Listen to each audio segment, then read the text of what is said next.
Okay, welcome to One Life for Chess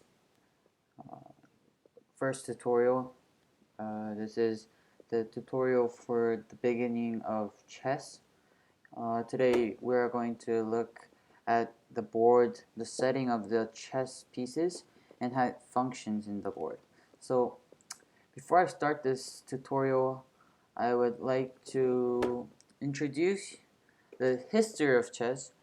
The origins of chess are not exactly clear, but though most believe it evolved from earlier chess-like games played in India almost 2,000 years ago.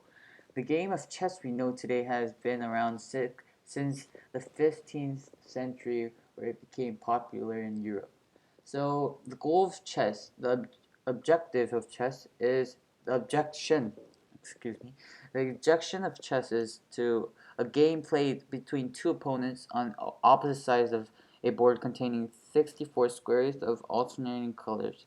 So each player has 16 pieces, one king, one queen, two rooks, two bishops, two knights, and 8 pawns. The goal of the game is to checkmate the other king. Checkmate happens when the king is in a position to be captured and in check and cannot be escaped from the capture. So, starting a game, each player has the uh, same settings, and the white usually goes first. Depends on each the compromise of each player and how the pieces move. Now we're gonna see how the pieces move. So let's look at this. First, let's look at the pawns. The pawns are a very potential piece in the board. So this works like this. I'll introduce you the pawn, how it moves, and how it can capture other pieces. So let's see from the white pawn's perspective. So this pawn can move 2 squares at the first touch. So pawns are unusual because they move and capture in different ways, but they move forward but capture diagonally. So pawns can only move forward 1 square at a time except for their very first move, where they can move forward 2 squares. Pawns can only capture 1 square diagonally from in front of them. I'll show you right now. Like this, if the pawn moves, and it can capture the black pawn in the next move of the white's perspective. So they can never move or capture backwards like this or this. And if there's another piece directly in front of the pawn, he cannot move past or capture that piece. So this is what pawns are like. And next, let's go to and see the knights. The knights are very powerful in terms of making forks and other stuff. So this starts here. I'll show you like this. So it's the knights move in a very different way from the other pieces, going 2 squares in one direction and then one more move at a 90-degree angle, just like the shape of an L angle formation. The knights are also the only pieces that can move over other pieces, such like it can move this way, this way, this way, this way, this way. So it can move in an L formation, I can say. So when it captures, I'll show you. It can capture the pawns like this. All these pawns are where the knight can go and capture the pieces like this. So the knight can go here, here, everywhere the pawns are. So these were the functions how knights can move. And the next piece we're going to look at is the bishops. The bishops are mainly positioned in this third square of the edge. So the bishop may move as far as it wants, but only diagonally. Each bishop starts on one color, a light or dark, and it must always stay on that color. Bishops work well together because they cover up each other's weaknesses. So if one squared, so a white squared bishop is off the board, is captured, then this bishop can only move to the black squares, so it has some weaknesses, so it must have a partner. So let's look at how these bishops can capture other pawns or pieces like this. It can capture this as far as they want, like this. So the next piece we're going to look at is the rook. The rook may move as far as it wants like the bishop, but it only moves forward, backwards, and to the sides, horizontally and vertically. So let's look at these 4 rooks in the board. The rooks are particularly powerful pieces when they are protecting each other and working together. So like this, I'll show you an example. If this rook here, it can capture this, but it can capture this too, like so. It has a kind of a supporter. So in a checkmate position like this, these rooks can move together and work to make a checkmate. So this was the rook, and I guess the second last piece we're going to look at is the queen. The queen, there are 1 queens each, and so the queen is the most powerful piece. She can move in any one straight direction, forward, backwards, sideways, or diagonally. As far as possible, as long as she does not move through any or her own pieces. And like with all pieces, if the queen captures an opponent's piece, her move is over. We'll click through the diagram and watch how it can move.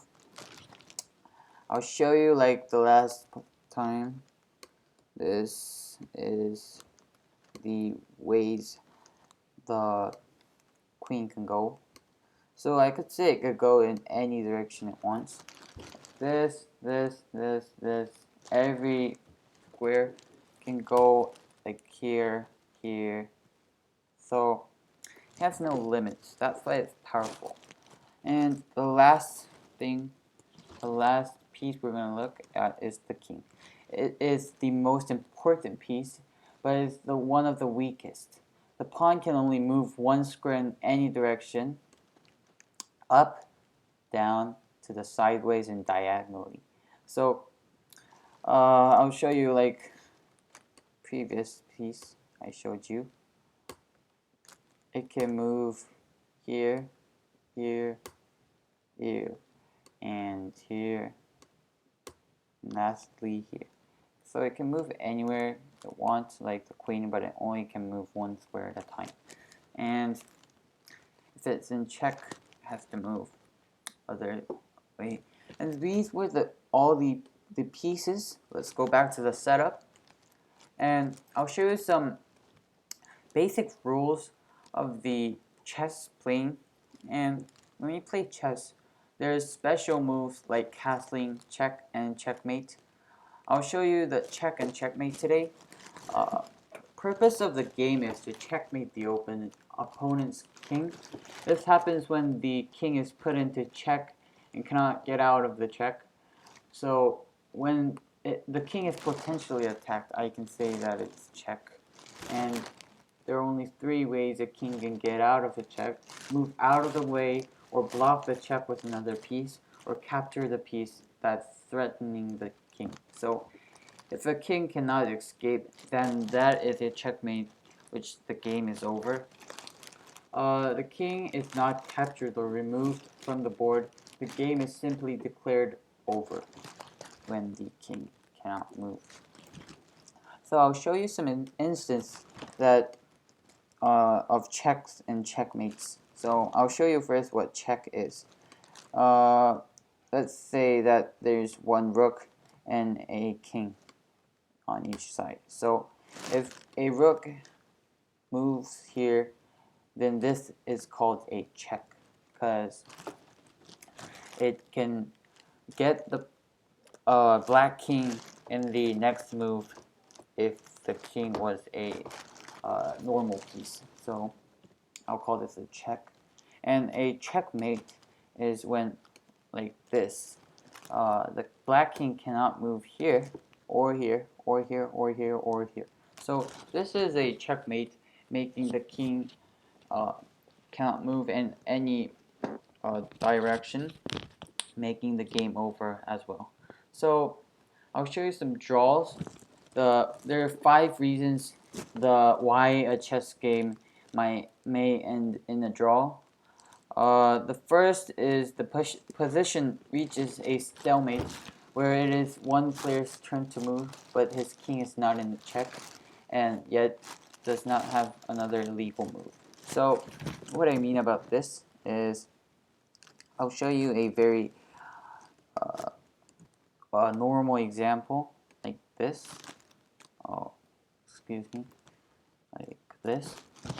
So in this situation, the king cannot move here because the kings cannot be next to each other. It has to be one square at least apart from each other. So like this. So it cannot move here or here or here because of all these rooks. So this is a stalemate, making a draw, giving 1.5 points for each players. In the second occasions that can happen for a draw is that the players may simply agree to a draw and stop playing. If the both players agree to create a draw, it can be a draw. The third one is that there are not enough pieces on the board to force a checkmate. For example, a king and a bishop versus a king. It can never make a checkmate. And if the fourth one is when a player declares a draw, the same exact position is repeated 3 times. So this was the 4 reasons how it can end in a draw. And the last one is the 50 consecutive moves has been played where neither player has moved a pawn or captured a piece. So if this, for instance, I can say, if this thing kind of moves here, and nothing happens in 50 consecutive moves, it is just a draw automatically. So this is a rare occasion that can happen. And some tournament rules we're going to go next time, and basic strategy. We're going to go all these stuff next time, and today was just the basics, how the chessboard is set up, and these are all 64 different colored alternative colors, I can say, set up in the normal chess set. And these pawns, I showed all the functions that can happen today. And next time, I would like to make some opening skills, or like tactics like the windmill or the decoy, all those stuff. So if you want to request a video for a particular skill or a opening, you could just comment down below. And if you like this video, give us a like, give me a like, and subscribe if you want to continue to learn chess with me. So this was the end. Thank you.